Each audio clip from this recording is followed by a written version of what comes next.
Banyak banget nih yang laporan ke aku, makin kencang munjiatnya, kok makin kencang juga ujiannya. Sebenarnya bukan gara-gara munjiat, teman-teman. Ya, jadi memang kita baca munjiat, kita merasa itu kan udah capek ya, munjiat kan panjang ya.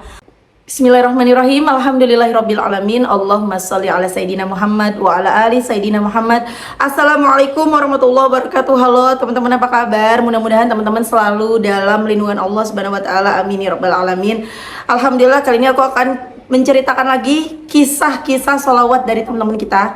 Tapi sebelumnya, buat teman-teman yang belum punya buku ini, jangan pernah lelah dan nikmat di setiap sholawat. Jangan lelah sholawat, yakinlah semua akan baik-baik aja. Kedua buku ini buku aku, teman-teman. Insya Allah bisa bikin semangat kalian bersholawat. Kalau teman-teman mau beli, teman-teman bisa cari di Gramedia, atau teman-teman bisa hubungin admin via WhatsApp, maupun bisa beli di Shopee. Klik aja nanti linknya di deskripsi box. E-booknya juga ada buat kalian yang tinggal di luar negeri, kalian bisa beli e-booknya aja. Jadi langsung baca di handphone gitu ya. Dan buat teman-teman yang pengen punya tasbih secantik ini, sesimpel ini, sekeren ini, kalian bisa beli di mm.official1 Instagramnya, atau kalian bisa klik linknya nanti di deskripsi box. Cakep banget ini yang ada hurufnya, ini bisa dicas teman-teman. Kelebihannya ya modelnya emang keren ya, tapi memang dia cuman satu channel aja.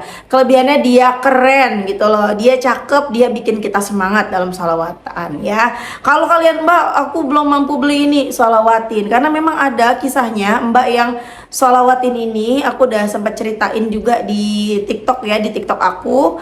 Dan ini Masya Allah kebeli loh sama mbaknya, cuma aku lupa mbak siapa ya kemarin namanya ya. Dan teman-teman, buat kalian yang punya testimoni sholawat, silahkan kirimkan ke email aku meliza.arnelia@gmail.com. Kalau bingung caranya, ini cara kirimnya. Nah, kamu klik Gmailnya, kemudian kamu klik tulis. Nah, di kepada tuh kamu masukin atau ketik email yang kamu tuju. Email aku meliza.arnelia@gmail.com. Kalau udah, kamu ketik di bagian subjek itu judulnya testimoni, atau dikosongin juga boleh. Nah, ditulis email baru kamu ketik testimoninya. Di situ bisa kirim panjang kayak apa juga bisa. Jadi jangan ngetiknya di subjek ya, karena banyak yang kirimnya di subjek, akhirnya kepotong-potong testimoninya gitu. Gampang kan teman-teman? Kalau udah, kalian klik bagian kanan atas tuh yang warna biru, ada panah ke samping kanan gitu, ada gambar panah ke kanan gitu, itu diklik. Nah, kalau itu diklik, itu sudah terkirim. Nanti ada notifnya kok terkirim tuh ya kan. Gampang banget kan? Jadi langsung aja kirim email ke sana ya.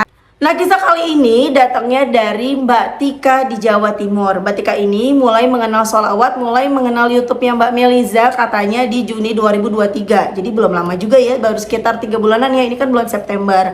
Dan mbaknya mulai ngamalin sholawat 5.000 sampai 10.000 kali. Mbak Tika ini nggak punya hutang pinjol teman-teman, nggak ada masalah hutang piutang, alhamdulillah. Tapi Mbak Tika ini pakai uang suami, pakai simpanan suami 200.000 buat modal usaha online. Tapi ya udah izin sama suaminya ya. Dan Masya Allah usahanya tuh lancar teman-teman. Jadi Mbak Tika ini kepengen banget bisa beli kasur, karena kasurnya tuh udah tipis banget. Dan Masya Allah dari hasil jualannya lancar sampai bisa kebeli kasur. Alhamdulillah ya Allah.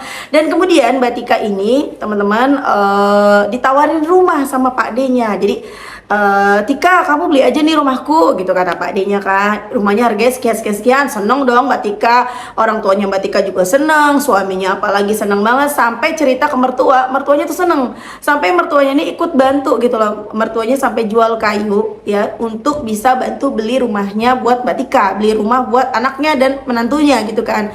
Tapi ya qadarullah, tiba-tiba Pak D gagal ngejual. Maksudnya Pak D tiba-tiba berubah pikiran, katanya nggak boleh sama anaknya ngejual rumahnya.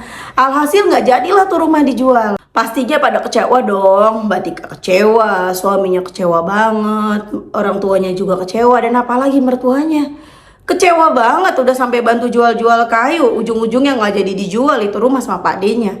Kecewa, dan Mbak Tikanya juga jadi malu sama mertuanya gitu kan. Tapi Masya Allah, walaupun kecewa, Mbak Tika nggak kesel, nggak ngedumel, nggak marah sama Pak D-nya. Biasanya nih katanya kalau ada sesuatu yang bikin kesel, sesuatu yang nggak sesuai di hatinya, itu mbaknya tuh udah ngedumel, udah ngomel-ngomel, udah marah gitu loh. Tapi ini Masya Allah banget, hatinya tenang. Oh mungkin ini udah takdirnya Allah begini gitu lah. Masya Allah ya. Oh memang Allah udah punya rencana lain gitu loh. Nggak jadi dijual, memang ada sesuatu gitu kan. Ini Masya Allah banget teman-teman. Memang Mbak Tika ini nggak mendapatkan sesuatu yang besar, yang sesuatu yang kayak rumah, mobil, dapat uang miliaran, enggak. Tapi Mbak Tika Masya Allah dapat ketenangan hati. Ketenangan hati itu kita nggak bisa beli di mana-mana loh teman-teman. Kita dapetin ketenangan hati ya memang dari Allah. Lewat usaha kita deketin diri kita ke Allah. Salah satunya ya dengan bersolawat. Dan Masya Allah hatinya tenang, gak kesel, bisa menerima segala sesuatu yang terjadi dalam hidupnya. Masya Allah banget deh teman-teman.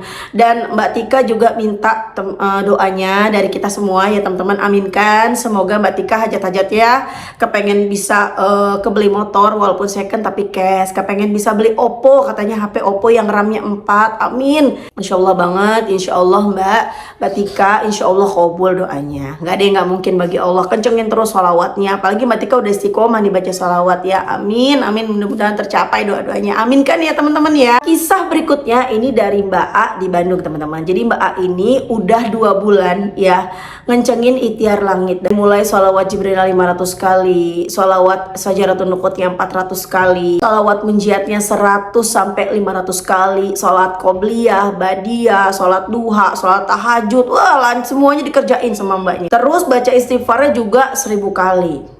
Nah Mbak A ini kerja teman-teman. Jadi siang itu walaupun bekerja tetap ngusahain baca sholawat. Tiap-tiap jam istirahat itu pakai tasbih digital. Sambil kerja sambil bikin laporan di kerjaan baca sholawat. Pokoknya Mbak A ini benar-benar berusaha untuk istiqomah bersolawat ya. Jadi sambil kerja sambil nulis laporan katanya di jam-jam istirahat juga pakai tasbih digital. Pokoknya diusahain banget deh teman-teman.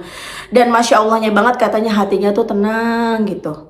Setiap ada masalah beres, setiap jatuh tempo beres. Mbak A bilang, Mbak, aku baca munjiat makin kencang juga ujiannya. Kenapa pada begitu ya?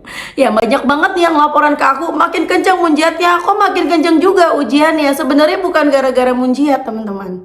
Ya, jadi memang kita baca munjiat, kita merasa itu kan udah capek ya, munjiat kan panjang ya. Allahumma sholli ala Sayyidina Muhammadin wa ala ali Sayyidina Muhammadin salatan tunjina biha min jami'il ahwali wal afat wa taqdilana biha jami'al hajat wa tutahhiruna biha min jami'is sayiat wa tarfa'una biha indaka 'alad darajat wa tuballighuna biha aqsal ghayat min jami'il khairati fil hayati wa ba'dal mamat. Itu 1 kali aja udah panjang, apalagi 500 kali. Nah, kita jadi udah capek duluan gitu loh. Sehingga kita merasa udah baca banyak, udah capek, kayaknya nih bakal dapetnya besar nih. Ternyata kita dapetnya sesuatu yang tidak sesuai dengan keinginan kita. Dan itu bukan ujian gara-gara munjiat. Teman-teman, selalu kalian ingat ya. Kadang-kadang pertolongan Allah tidak hanya dalam bentuk yang menyenangkan aja. Bukan hanya sesuatu yang enak-enak aja. Kadang-kadang pertolongan Allah itu bisa dalam bentuk sesuatu yang menyakitkan, menyedihkan, mengecewakan. Itu bukan ujian, itu pertolongan. Kalau kita bisa melihat dengan kacamata iman, kita nggak akan mengeluh. Dan Masya Allahnya, Mbak A bilang, Mbak A tetap yakin akan ada hikmah di balik semua ini. Masya Allah. Dan Mbak A tuh selalu dapat pertolongan. Ketika udah jatuh tempo nih, nggak ada duit sama sekali, tiba-tiba kakaknya transfer. Udah jatuh tempo lagi, nggak punya duit sama sekali, bingung bayarnya, tiba-tiba mertua nalangin dulu. Pokoknya selalu ada jalan. Tuh teman-teman, kalau kalian mau ngamalin munjiat jangan takut. Dan kalau bisa jangan langsung banyak aja deh, dikit dulu aja. Karena kan itu berat. Ya nanti teman-teman kaget, karena berat merasa harus terkabul doanya, nanti kaget.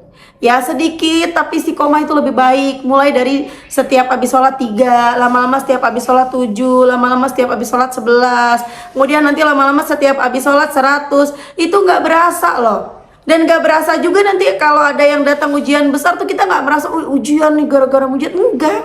Karena kita juga baca salawat munjiatnya sedikit, kita merasa perjuangan kita tidak begitu besar. Jadi ketika ada ujian datang kita nggak merasa itu gara-gara munjiat. Cobain deh. Ya teman-teman, Masya Allah banget deh. Itu tadi kisah dari Mbak A di Bandung ya. Kita doain semoga lancar terus ya Mbak A, lunas utang-utangnya Mbak A, amin. Jadi yang didapatkan sama Mbak A pokoknya segala hal yang berat, katanya segala hal yang terasa berat jadi terasa mudah sejak istiqomah bersolawat. Masya Allah banget. Jadi teman-teman jangan pernah tinggalin sholawat, karena pasti ada nikmat di setiap sholawat. Jangan pernah lelah sholawat, karena semuanya akan baik-baik saja. Oke teman-teman, terima kasih udah nonton. Semoga bermanfaat dan jadi motivasi buat teman-teman. Semoga kalian yang nonton rizkinya barokah, rezekinya lancar, doa-doanya segera diijabah sama Allah, utang-utangnya lunas sampai ke akar-akarnya. Amin amin ya rabbal alamin. Assalamualaikum warahmatullahi wabarakatuh.